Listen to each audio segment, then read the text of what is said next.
It's your favorite older blended couple. I'm Sylvia. And I'm Alan. And we are back again with another video. This time we are looking at Derrick Jackson, who is a relationship expert.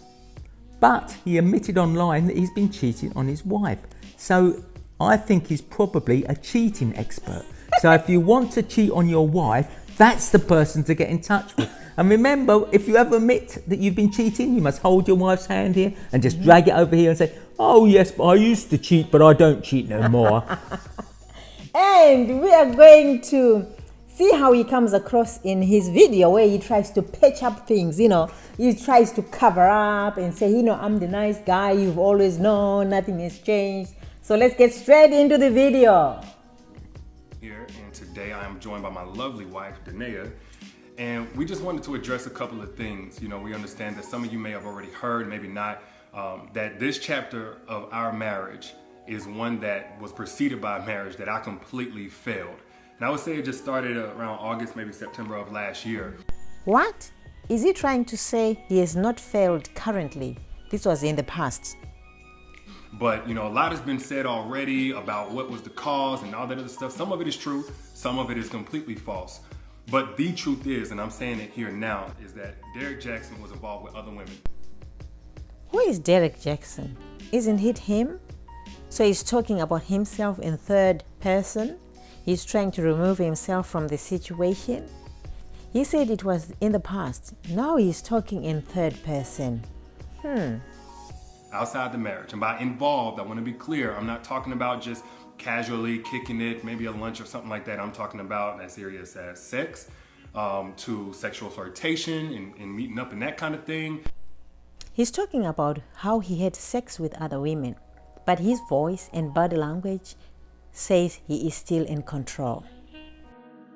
And some things that otherwise may be considered okay by some in terms of like just chatting or checking on people or being checked on by people that I've had a previous encounter with. He is saying some of what he did, some people might consider it okay. But he doesn't think it's okay when he just told us he had sex with other women. So he's trying to say he's a nice guy. He's that nice guy he's always been. Very, very, very confusing. But without my wife's knowledge of it and with us having a sexual history, all of it falls under the umbrella of inappropriate, cheating, affair, stepping out, definitely not in alignment with the vows that I took, and definitely not in alignment with the biblical standard of what it means to be faithful, which is the standard that I'm going by now.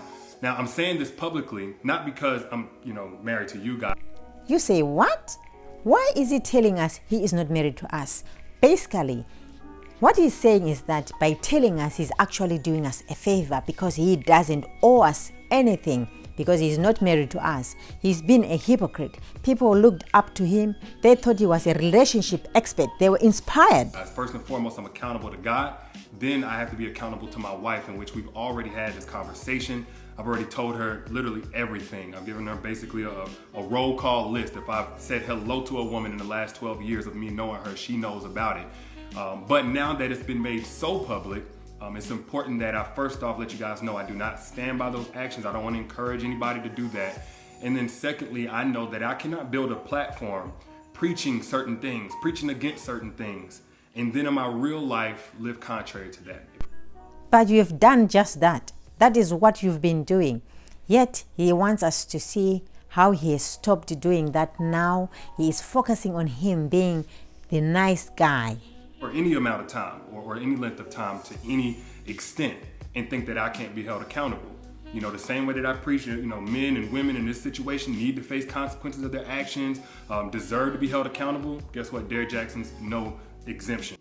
He's talking about himself in third person again, trying to get away from the truth. He's not exempt from that. I'm also not a victim. Nobody made me do this. She didn't make me or push me to do it. The next person didn't make me. No friend influenced me. It don't matter how I was raised and what trauma, whatever. Look, I made decisions. I made a series of decisions that I got to account for. There's no excuse or justification. I've already made that bed and have had to lie in it. And now we're finally getting on to the other side personally in our own healing, in our own marital oneness. And now this is being made public to you guys. So we're bringing that forth to you guys to let you know where we're at with that. But did you want to say anything? Yes, so I do want to just add that I agree with what he just said. There is no justification for bringing other women into our marriage on any level. And it was unacceptable. And it's not something that I tolerate or that we tolerate moving forward. And when I've been flooded again with messages and these things and about, I need to leave or why haven't I left? And the answer is, when I found out about it, I left. I did not hesitate or waste time to do so. And I stayed gone. No matter how many times he came, I stayed gone and stood firm on, I am not coming back.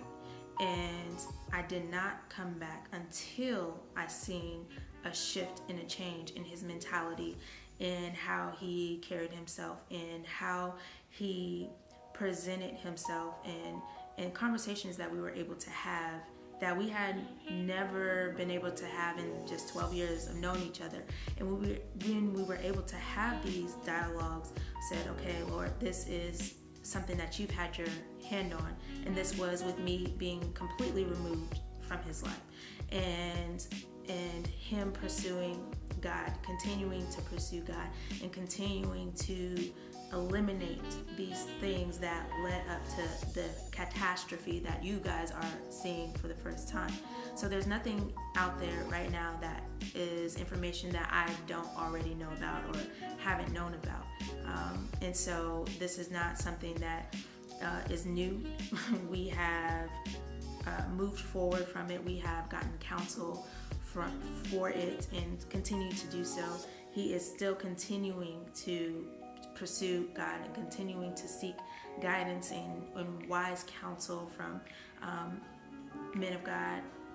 And that is what I needed for the continuation of me being present and in this marriage and to stand by his side. So today, where I'm at is at peace, and I proudly stand by his side, and I have no hesitation, I have no hurt, no shame about that.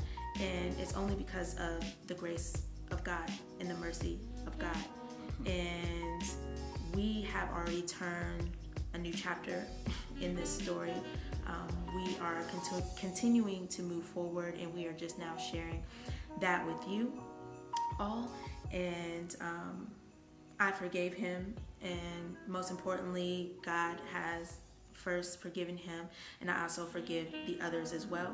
And with that, we are free and moving forward. So that's all I have. Yeah. And I get it. Some of y'all, like, this may come as a huge shock, probably a huge disappointment. I let a lot of you down. If you've had a perspective shift on who Derrick is, hopefully it's away from anything remotely close to perfection, and it is simply that, I am a human, and that does not justify anything that I did, but I don't want anybody out there to be putting me on a pedestal. Basically, he means that cheating on his wife while people thought he was the relationship expert and putting him on a pedestal is not his fault. He is only human, okay? He's not owning what he has done. He sounds like a typical narcissist. If you did, and I hate that you did that, maybe I gave you cause for that, and I apologize if I did. For those who are saying, Derrick, I don't want to ever listen to you again, it's totally understandable. I appreciate you while I had your support and helping me get the message out about healing and healthy relationships to so many people who needed it, myself included. He wants to make it clear that he is still the same person people liked, the same person who inspired others even though he betrayed his wife and his followers. Notice most of the time in this video, he's spoken for his wife. Go figure. And for those who are going to continue to support, man, I appreciate you like never before, because I know it's not going to be easy going forward, at least for a little while so many things are still fresh and attached to my name. But for everybody out there, if you get nothing else from what I've ever said over the last 9 years or right here in this video, please get this. Nothing is right until it is right with God. Nothing works until it comes into alignment with biblical standard of how God told us to do things, especially when we're talking about a marital, spiritual covenant.